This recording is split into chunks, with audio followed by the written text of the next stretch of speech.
오늘 말씀은 하나님이 세워가시는 나라라는 말씀으로 하나님 말씀 전하도록 하겠습니다. 우리가 요셉 이야기를 들으면 몇 가지 사실에 늘 주목하는 어떤 습관이 있습니다. 그것이 나쁜 것은 아닌데 요셉 이야기를 들으면 우리는 이 드라마틱한 이야기에 꿈이라든지 또 가족 간의 어떤 갈등이라든지 이런 것에 많이 집중하게 되는데요. 물론 우리는 그것에 집중하는 것은 맞습니다. 왜냐하면 드라마가 그렇게 끌고 가고 있으니까요. 그런데 제가 지난주부터 이야기했지만 이 이야기를 들은 첫 번째 들은 그 대상자가 누구라고요? 출애굽한 이스라엘 백성들이에요. 그들에게 이 드라마는 어떻게 다가오는가, 이게 어쩌면 이 성경을 제대로 이해하는 아주 중요한 어떤 단서라고 우리는 같이 이야기했었어요. 이스라엘 백성들에게 이 요셉의 이야기는 어떤 이야기일까요? 꿈을 꾸면 하나님께서 그 꿈을 들어주신다? 우린 이런 이야기를 많이 들었지만 이스라엘 백성들에게는 이 이야기가 그런 주된 이야기는 아니에요. 그러면 이 이야기의 핵심은 뭐라고 그랬죠? 요셉이 아닌 유다도 등장하고 루벤도 등장하고, 결국 이 사람들, 오늘 나오는 사람들이 결국 누구죠? 야곱의 자녀들에 대한 이야기예요. 다른 말로 하면 이스라엘 12지파에 대한 이야기예요. 그 12지파에 대한 이야기가 사실은 요셉의 이야기의 주된 어떤 흐름이라는 것이죠. 그리고 그것을 끌고 가는 것은 말 그대로 요셉이라는 인물을 통해서 이 전체의 이야기를 끌고 가고 있다는 거예요. 마치 어벤져스라는 영화를 보기 위해서는 처음 아이언맨이라는 영화가 이 이야기의 전체를 끌고 가듯이 요셉 이야기는 아이언맨 이야기처럼 가장 중요한 어떤 중심 그 흐름이고요. 그리고 전체적으로 뭘 말하고 싶어 하냐면 어벤져스가 어떻게 보면 그 영화의 가장 클라이막스잖아요. 그걸 만들기 위해서 아이언맨도 등장한 것이고 수많은 그 안에 떡밥들을 막 던져놨단 말이에요. 이것도 요셉의 형제들, 즉 야곱의 자녀들이 어떻게 이스라엘이라는 나라를 구성하는지를 보여주는 하나의 주된 이야기라는 것이죠. 다른 말로 하면 이것을 각 나라의 건국 신화와 유사한 이야기라고 보시면 돼요. 우리는 요셉 이야기를 한 번도 그렇게 본 적은 없을 거예요. 그런데 실제로 이 이야기는요, 지금 우리에게 어떤 직접적인 말을 하는 것은 그 다음에 대한 이야기고, 실제로는 이스라엘, 즉 출애굽한 이스라엘 백성들이 각각의 지파들이 있는데 그들이 어떻게 이제 가나안 땅에 들어가서 나라를 세우게 되는지에 대한 그런 어떤 이야기의 건국 신화라는 것이죠. 물론 제가 이걸 신화라고 얘기하는 건 아니에요. 건국이 어떻게 되었는지를 과거의 이야기를 통해서 자신들의 나라의 정체성을 보여주는 것이죠. 그렇다면 건국 신화를 보통 우리가 얘기하면 우리나라 건국 신화는 어떻게 시작이 되죠? 하늘에는 뭐가 있었죠? 갑자기 기억이 안 나네요. 하늘에 하늘에 하여튼 어떤 광상자 같은 존재가 있는데요. 그 하늘들의 나라에서 땅에 누가 내려와요. 환웅이죠.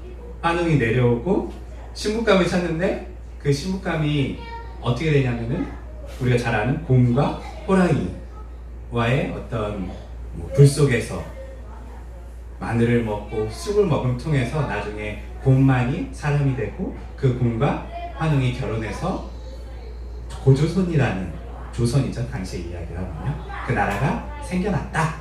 이게 보통 우리의 건국신화고요. 그렇다면 중국의 건국신화는 뭘까요?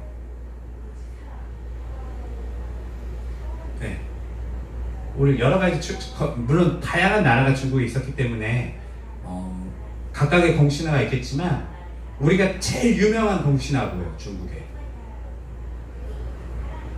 삼국지죠. 어떻게 전쟁을 그 각각의 나라들이 전쟁을 해서 천하를 통일하려고 했던 어떤 이야기, 그 나라를 통해서 결국은 한나라가 등장하는 건가요? 맞나요? 무슨 소리님? 네. 그 말 그대로 그 한나라가 등장하기 위해서 수많은 어떤 종족들이 싸우고 서로 그런 이야기를 통해서 이 건국신화를 펼쳐가고 있는 것이죠. 그런데 이 건국신화들을 다 보면 멋있어요. 특별히 그 주인공들은 대단한 어떤 예를 들면 우리나라 같은 경우는 이 건국신화를 통해서 몇 가지 우리가 알 수 있는 것은 우리는 인내하는 어떤 대단한 민족이죠. 쑥과 마늘만 먹고 버텼던 어떤 곰에 대한 이야기. 물론 이 곰은 그 당시에 한 종족을 얘기할 수도 있을 거예요. 많은 상징들을 담고 있지만 모든 간에 굉장히 멋진 이야기들이에요. 삼국지도 보면 멋있어요. 남자들 간의 우정, 그 안에 권력과 싸움, 그 안에 서로 결탁과 때로는 배신, 결국은 의리를 위해서 죽기도 하고 사랑하는 사람을 위해서 죽기도 하고 어떤 이런 이야기들이 보통 건국신화에 많이 쓰이는데 오늘 우리가 읽은 이스라엘이라는 건국신화는 건국 이야기는 어떤 이야기 같으세요? 이 이야기에 멋진 사람이 있나요? 없어요. 네. 멋진 사람 딱 한 명밖에 없어요. 그나마 요셉. 요셉 말고는 다 보면 엉망이에요. 특별히 이 야곱의 자녀들이 결국은 12지파를 이루게 되고 이 지파가 이스라엘이라는 나라를 구성하게 되는데 이 지파의 우두머리들, 예를 들면 저는 양씨잖아요. 양씨면 저 양씨는 이제 저희는 제주도에서 왔어요. 네, 제주도에서 온 저희 양씨의 시조는 3개의 구멍에서 태어났대요. 삼성열이라는. 하여튼 어떤 놀라운 이야기 속에서 양씨가 존재했고 결국 이 양씨도 나중에 조선이라는 나라에 편입되고 하나의 나라를 만드는 하나의 큰 어떤 틀이 완성이 되는데 이스라엘이라는 구성원들 보면 이 각각의 지파의 우두머리들에 대한 이야기를 보면 어디 가서 이야기하기 어려운 이야기들을 지금 성경은 보여주고 있다는 것이죠. 특별히 우리가 읽은 지금까지 성경 중에 몇 가지 인물이 나와요. 특별히 한 5명의 인물이 나오는데요. 첫 번째는 르우벤이라는 첫째 아들에 대한 이야기죠. 첫째 아들은 르우벤은 어떤 사람일까요?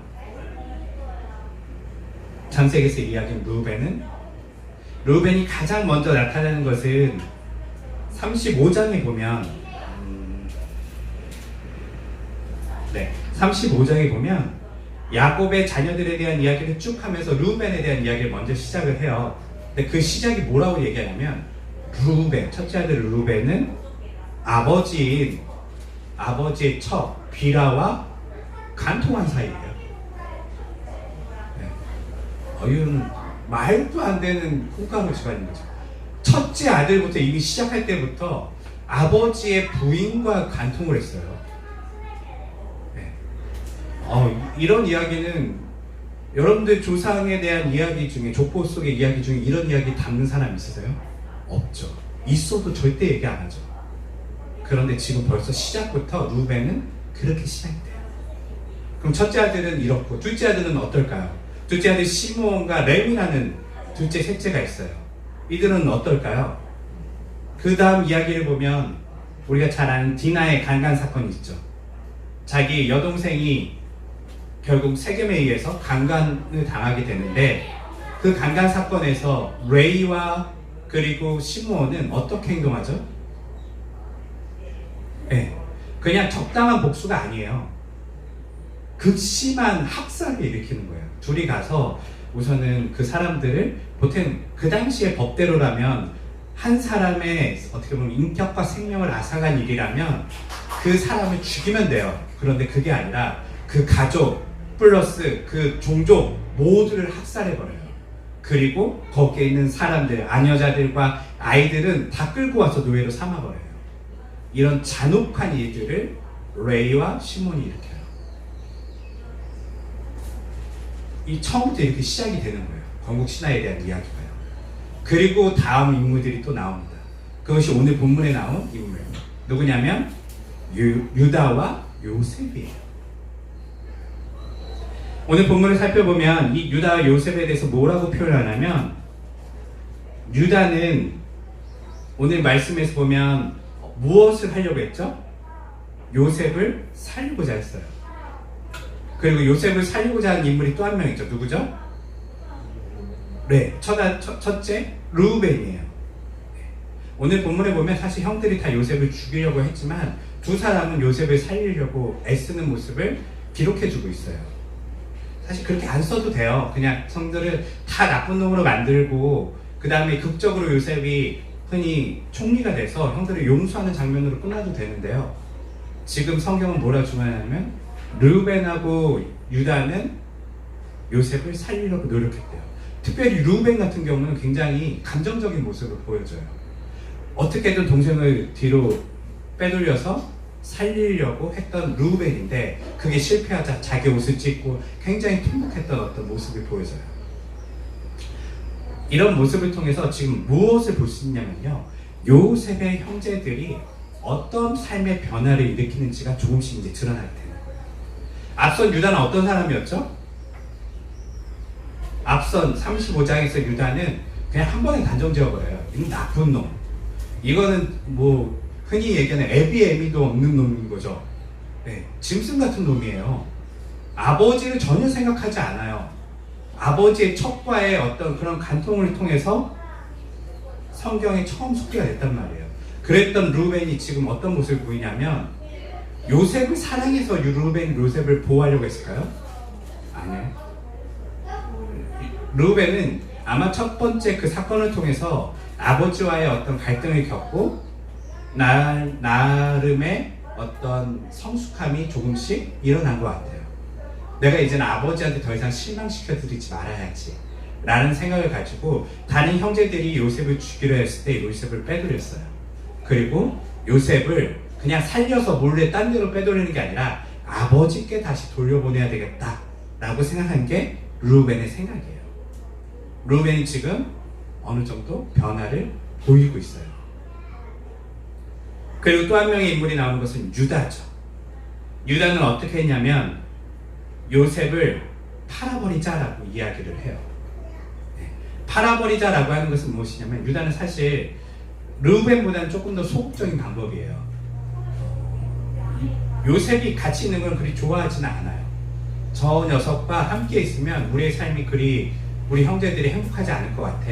저 녀석을 우리 손으로 죽이지는 말고 그냥 어떻게든 멀리 떠나보내버리자. 다시 못 돌아오게 노예로 팔아버리자 라고 생각한 게 유다의 생각이에요. 물론 앞선 다른 형제들, 우리가 잘 아는 레이와 시몬 같은 경우 아마 오늘 본문에 나오진 않았지만요, 형제들 중에 그 발언했던 가능성이 높은 사람이 아마 그들일 거예요.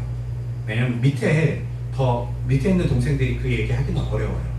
나름 큰형이나 둘째형, 셋째형, 높은 형에 있는 형이 얘기했겠죠. 요셉 저 녀석을 죽여버리자. 성격으로 봐서는 레이와 시몬의 가능성이 아주 높죠. 그런데 유다는 그것보다는 조금 더 약한 방법으로 그래도 생명은 건들지 말자. 우리가 그 녀석을 팔아버리고 우리가 우리 손에 피를 묻히지 말자라고 생각했어요. 이런 어떤 인물들의 각각 소개를 통해서 지금 이 본문을 보고 있는 이스라엘 백성들은 자신의 종족들에 대한 조상의 이야기를 조금씩 알아가고 있는 거예요. 그리고 그 조상들이 결국은 우린 잘 알고 있어요. 창세기 마지막에 가면 변화를 겪어요. 특별히 유다를 보면 어떤 변화를 겪냐면 유다가 자기를 붙잡아서라도 형제들을 살리려는 그런 모습을 보이죠. 유다가 많이 변해요. 르우벤도 변해요. 다른 형제들은 또 얼마나 변했냐면 원래 그 형제들이 그렇게 단합이 좋은 형제들이 아닌데 아버지를 생각하는 마음들이 많이 생긴 것을 본문의 마지막에 보게 돼요. 우리가 그냥 돌아가면 우리 아버지는 베냐민이 죽게 되면 우리 아버지는 이제 아버지를 걱정하는 형제들의 모습들로 변화되게 되죠. 어떤 이런 이야기들이 요셉 이야기에 어떻게 보면 더 중요한 이야기일 수 있다는 것이죠. 그런데 왜 이런 이야기를 성경은 말하고 있을까요? 왜 이스라엘의 건국 이야기를 이야기하면서 각각의 엉망인 인물들이 어떻게 변해가는지를 보여주고 있을까요? 이것이 바로 어떻게 보면 모세가 요셉 이야기를 하는 핵심적인 이야기라는 것이죠.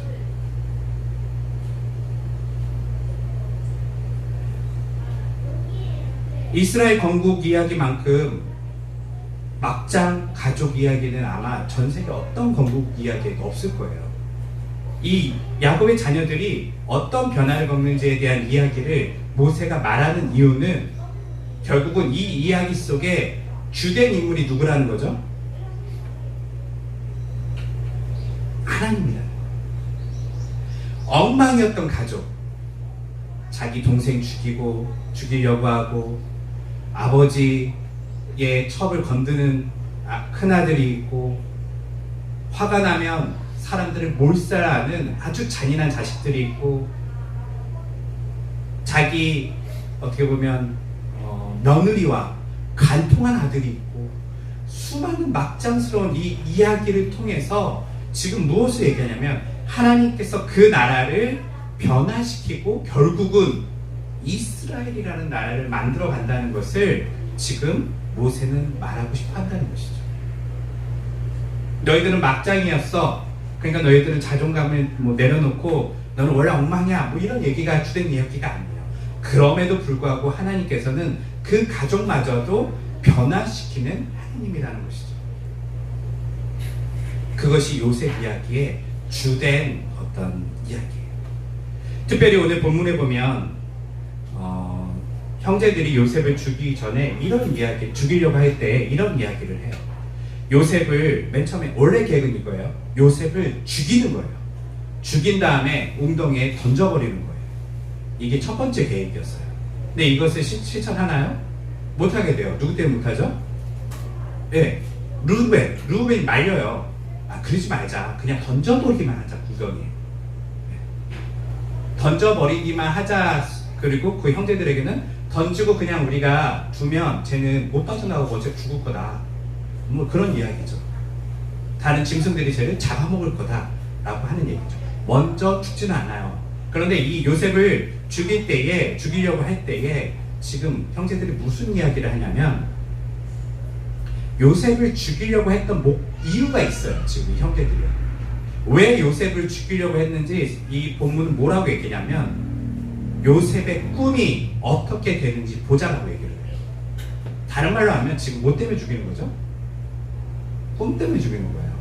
원래 미웠는데 지난번 요셉이 우리에게 와서 자신의 꿈을 이야기한 것이 이 요셉을 죽이려고 하는 사건에 아주 큰 동기가 됐다는 것이죠.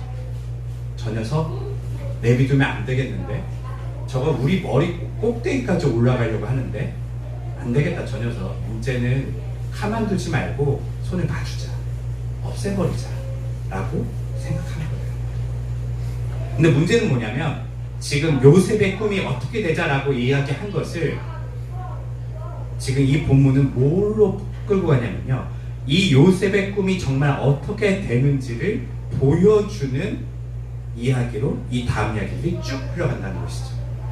그리고 이 꿈을 이루게 하는 것에 있어서 어떤 분이 보이지 않는 손길을 뻗으시는데 그게 바로 하나님의 손길을 드러내고 있다는 거예요. 제가 오늘 본문을 보면서 그런 생각을 해봤어요. 얘네들이 건들지 말아야 될 것을 건드렸구나. 무슨 말이냐면요, 사람마다 지키고 싶은 게 있어요. 우리 모두는 각자 다 따로 살아가지만 소중한 게 다 다르잖아요.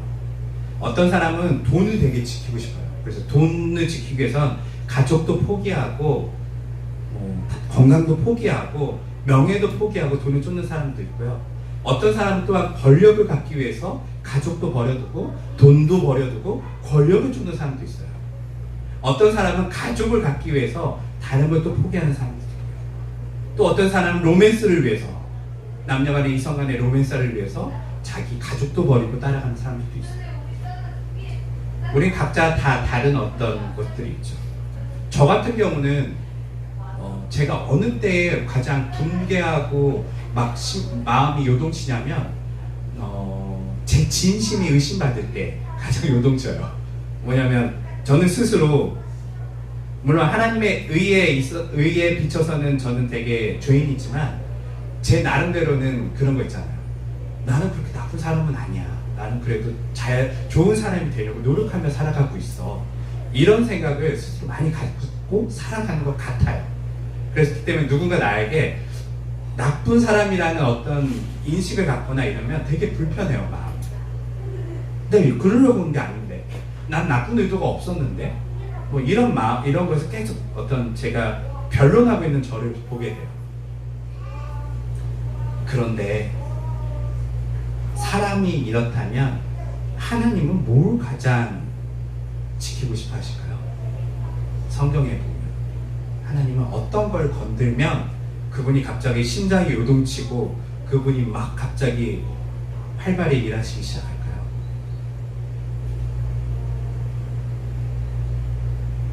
하나님은 뭐에 가장 분개하실까요? 성경 전체에서 예수님께서도 이거를 되게 분개하세요. 제자들이나 사람들을 보면서 너 화내시는 게 하나가 있어요. 그게 뭐죠?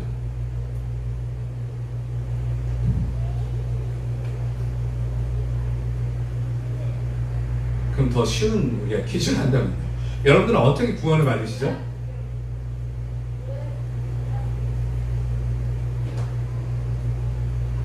우리 어렸을 때 많이 배웠잖아요. 어떻게 구원을 받으시죠? 로마서에서 여러분들의 구원은 어떻게 이루어진다고 얘기하죠? 믿음으로. 누굴 믿음으로? 네, 예수님을 믿는 것인데 그 예수님을 믿는다고 또 풀어가면 하나님께서 우리를 구원하시려고 하는 그 의도를 믿는 거예요. 하나님께서 예수 그리스도를 통해서 너희를 구원하려고 하는 하나님을 믿는 거예요. 다른 말로 하면 하나님을 믿는 거예요. 하나님을 신뢰하는 거예요. 하나님이 한 이야기는 반드시 하나님께서 지키신다는 것을 믿는 거예요. 다른 말로 하면 하나님의 약속을 믿는 거고요. 그것을 조금 더 신학적으로 얘기하면 하나님의 언약을 믿는 거예요. 그런데 오늘 지금 형제들이 건들지 말아야 될 걸 건드렸어요. 뭐냐면 전면적으로 하나님의 언약이 이루어지지 않게끔 우리가 한번 건드려 볼까? 과연 그 꿈이 이루어지는지. 그 꿈은 분명히 신적인 꿈이었어요. 예언적인 꿈이었어요. 보통의 꿈이 아니라 개꿈이 아니라요, 반복적으로 일어난 예언적이고 굉장히 신적인 꿈이었어요. 그런데 형들이 그 꿈이 일어나는지 우리가 한번 저 녀석을 죽인다면 그 꿈이 절대 일어날 수 없을 거예요. 그 꿈을 준 주체가 하나님이라 할지라도 라는 것이 지금 숨겨져 있는 거예요. 그리고 하나님께 전면적으로 도전하는 것이죠. 저 꿈이 어떻게 일어나는지 보자. 우리가 그걸 막아볼 테다 라고 형제들은 작정하고 요셉을 죽이려고 하죠. 하나님은 이 이야기를 들으셨죠. 오늘 성경의 본문이 바로 그것을 증명하는 거예요. 굉장히 그것을 강력하게 이야기해요. 그리고 하나님은요, 그들에게 이제 마치 우리 인간으로 치면 이를 악물듯이 보여줄게. 이제 어떻게 되는지 보여줄게 라고 하는 마음을 가지시고 이 이야기를 끌고 가세요. 그러면서 오늘 본문의 마지막에 보면 바로 단서를 던져버리죠. 그들은 요셉을 먼 애굽 땅에 노예로 팔려가게 하면 그 꿈이 이룰 수 없다라고 생각했어요. 그런데 어떻게 되죠? 오늘 본문의 마지막에 보면요, 요셉이 팔려갔는데 그 집이 바로 당시에 보디발 장군의 집에 팔려가게 되는 거예요. 지금 모세는 이 이야기를 쓰면서 단서를 던지는 거예요. 그들은 하나님이 준 그 꿈을 막아보려고, 그 약속이 실현될 수 없게끔 하나님을 정면적으로 대적했는데, 지금 하나님은 하필 노예로 끌려갔음에도 불구하고 지금 가장 영향력 있는 사람의 집에 끌려가게 한 거예요. 그러면서 다음 이야기가 어떻게 전개될지를 예고하고 있는 것이죠. 저는 요셉 이야기를 보면요, 우리가 지금 보고 있는 미드나 뭐 한국 드라마는 따라갈 수 없을 만큼 굉장히 그 밀당을 잘해요. 극적인 장면 이후에 우와 끝났구나 라고 했는데 갑자기 예고편이 살짝 등장하는 거죠. 갑자기 보디발 장군 집에 요셉이 지금 못 끌려가는 거예요. 그러면서 다음 이야기는 결국은 요셉은 새로운 반전의 계기를 겪게 된다는 것을 보여주는 것이죠. 하나님께서는 이렇게 요셉과 형제들의 이야기를 통해서요, 이제 하나님이 어떠한 분이신지를 증명하실 거예요. 그리고 그 증명, 우리가 이 이야기를 잘 알듯이 실현되게 되죠. 마치 그들은 이 이야기의 모든 결과는 요셉의 이야기로 끝나게 돼요. 뭐라고 하냐면 요셉이 말하기를 그 형들은 나에게 악을 행했지만 하나님께서는 그것을 선으로 바꾸셨습니다. 그렇기 때문에 내가 이것을 용서하고 말고 그렇게 말할 나조차도 자격이 없습니다라고 얘기하는 것이 이 이야기의 어떤 중요한 것이죠. 하나님께서 다 했다는 거예요. 우리 얘기로 하면 마치 시상식장에 올라간 한 배우가 자기가 굉장히 연기도 잘했고 고생도 다 했어요. 근데 올라가서 뭐라고 얘기하죠? 저는 잘 차려진 밥상에 숟가락만 얹었을 뿐입니다. 요셉 이야기가 사실 그 이야기예요. 그 차려놓은 밥상은 누가 하고 있다고요? 하나님께서.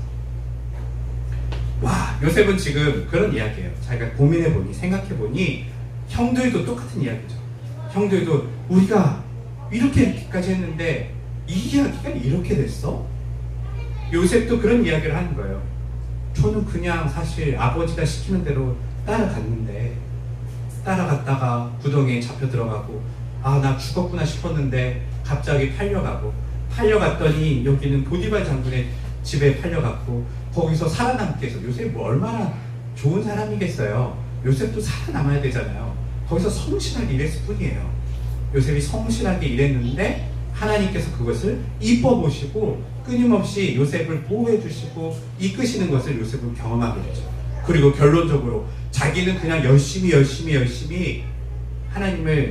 하나님께서 주신 꿈을 생각하면서 그냥 살았을 뿐인데 결국은 제가 총리가 됐네요. 결국은 난 꿈 해몽밖에 안 했는데 제가 이 자리까지 오르게 됐나요? 라고 하는 것이 요셉이 하는 이야기죠.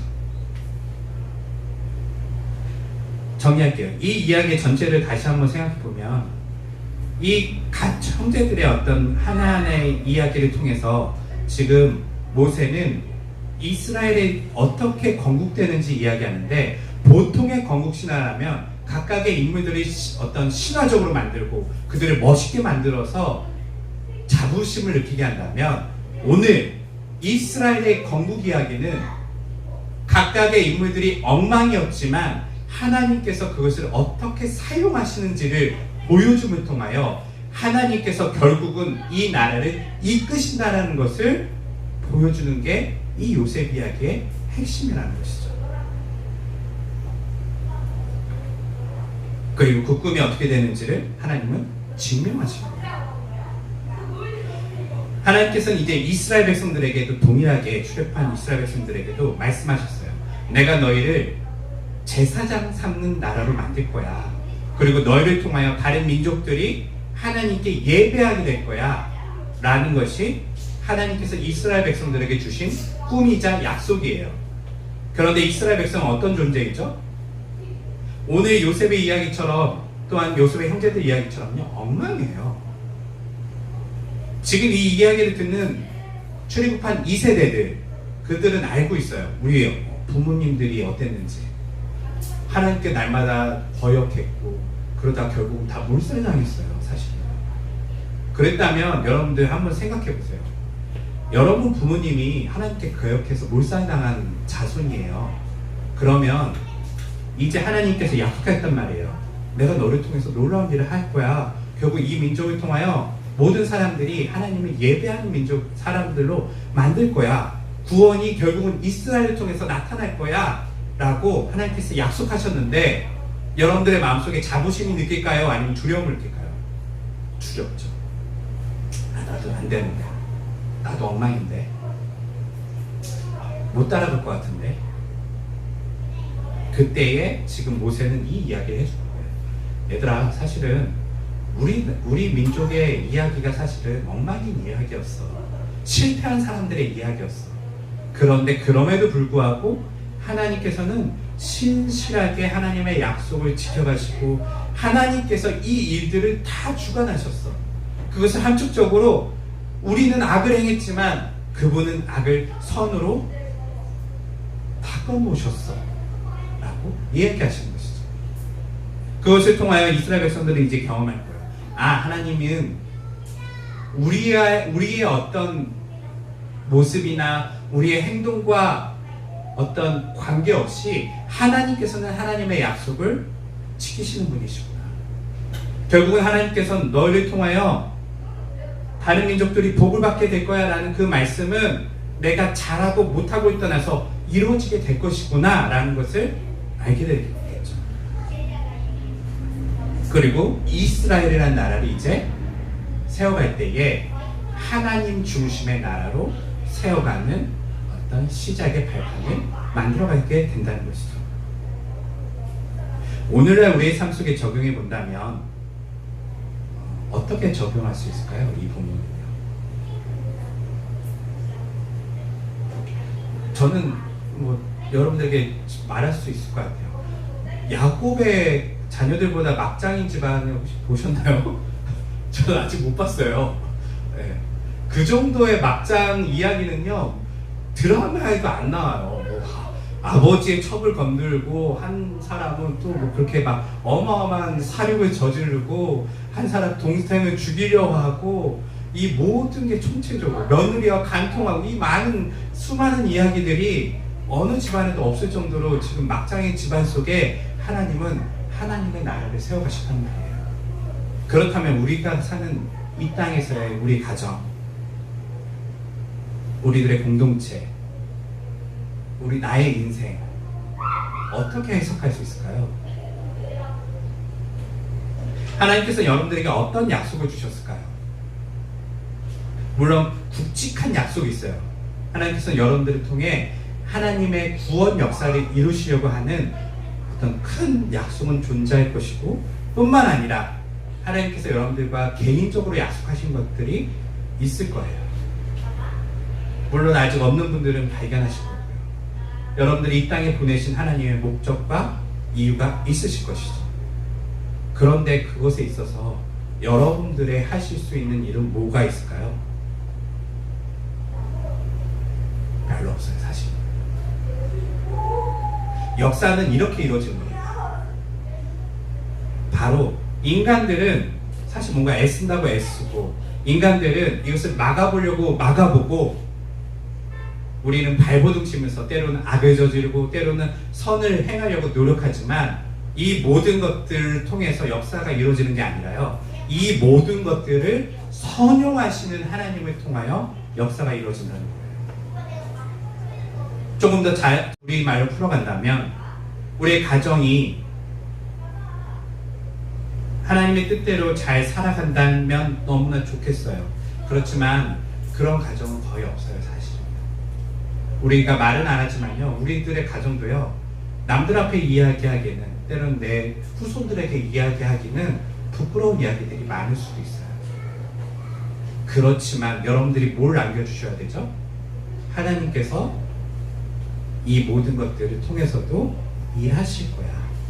심지어는 동생을 죽이려 했던 그 형제들의 계획을 통해서도 하나님은 당시에 고대 근동의 사람들을 살리셨어요. 그런 하나님이세요. 반대로 생각해보면 여러분들의 삶 속에 어려운 일이 닥치고 계십니까? 때로는 내가 이해할 수 없는, 내가 어떻게 할 수 없는 상황들이 우리 가정이나 나의 인생에 다가오십니까? 못 막을 수도 있어요. 여러분들이 열심히 기도한다고 해서 그것을 바꿀 수 없을지도 몰라요. 그렇지만 여러분들은 이 눈을 가지셔야 된다는 거예요. 하나님께서는 그것조차도 선으로 바꾸실 수 있는 능력이 있으신 분이라는 것이죠. 하나님을 신뢰하는 법을 배우셔야 된다는 거예요. 우린 기도하죠. 만약에 누군가 아프거나 누군가 어려운 일을 당하면 하나님 이것 좀 해결해 주세요. 해결해 주시면 너무 감사하죠. 허나 해결받지 못하더라도요, 하나님은 그 일을 통해서도 하나님의 놀라운 구원 역사를 이뤄가신다는 것이 성경에 이야기하는 아주 중요한 이야기라는 거예요. 여러분 삶 속에 그런 하나님이 역사하고 계시다는 것입니다. 여러분들의 어떤 행동을 통해서도 하나님은 그것을 선으로 바꿔가실 거예요. 그렇기 때문에 여러분들은 막사랑 얘기가 아니에요. 그 하나님을 신뢰하는 법을 배워야 된다는 것이죠. 좋은 감독과 좋은 스태프들이 드라마를 다 만들 거예요. 배우는 어떻게 해야 되죠? 내가 대충 연기해도 카메라에 잘 담아주던데? 이런 마음으로 연기하면 안 되겠죠. 그 드라마 스태프들을 신뢰하고 자신의 배역을 열심히 충실히 살아가야죠. 이것이 알려주는 중요한 우리에게 이야기라는 거예요. 우리의 삶 속에 하나님은 그런 분이세요. 여러분의 삶 속을요, 그렇게 어떻게 보면 다 밥상을 차려놓을 거예요. 악조차도 선용하실 거예요. 변화시킬 거예요. 물론 우리가 원하는 뜻대로는 아니지만 하나님의 약속을 이루어 가시는 큰 틀에서 모든 것들을 바꿔놓으실 거예요. 그럼 우리는 어떻게 해야 될까요? 그분을 신뢰하고 열심히 우리의 삶을 살아가는 거예요. 착하게 살아가라는 얘기가 아니에요. 요셉이 그렇게 착하게 살아간 게 아니에요. 요셉이 선한 행동을 한 게 있나요? 요셉의 이야기 속에 요셉이 누군가를 도와준 이야기가 있어요? 하나 있는데 그 이야기도요, 딜을 한 거예요. 내가 꿈을 해석해 줄 테니까 당신이 잘 되면 나 좀 여기서 꺼내주세요. 공짜가 아니에요. 자기가 살아남기 위해서 요셉은 열심히 살았을 뿐이에요. 아주 우리들의 인생과 유사하죠. 요셉과 같은 사람이 되고 싶으세요? 그러면 어떤 모습을 보여야 될까요, 우리는요? 밖에 나가서 여러분들의 재산을 다 가난한 사람들을 나눠주고, 요셉이 이런 거 안 했어요. 어떻게 살았다고 하죠? 요셉은 그냥 자신의 다가온 인생을요, 살아남으려고 바둥바둥 치면서 살았던 사람이에요. 그런데 하나의 단서는 있어요, 성경에서. 요셉은 하나님을 의식하며 살았어요. 하나님을 신뢰하며 살았어요. 하나님께서 주신 꿈을요, 잊지 않고 살았어요. 그것이 그냥 발버둥 치며 살아간 사람들과는 다른 모습이죠. 우리의 인생도 저는 그렇게 얘기하고 싶어요. 저도 제가 목사이고 살아가다 보니까 저의 원래 이상은 저 되게 잘하고 싶었어요. 더 멋진 일을 하고 싶었고 더 나은 어떤 일들을 하고 싶었는데 나에게 맡겨진 삶도 감당하기 쉽지가 않아요. 내가 나의 삶을 보면 바둥거리는 모습밖에 안 보여요. 그렇지만 잊지 말아야 될 것은 그럼에도 불구하고 하나님께서 나의 삶에 역사하고 계시다는 것을 신뢰한다는 것, 그것이 바로 요셉과 같은 삶을 사는 모습이라는 것이죠. 우리 인생에, 우리의 삶에 저는 여러분들에게 그런 도전을 주고 싶어요. 멋진 삶을 못 사실 줄 몰라요. 누군가는 빚에 허덕이고 누군가는 가정의 어떤 문제에 늘 걱정하면서 인생의 마지막까지 숨쉬며 살아갈지도 몰라요.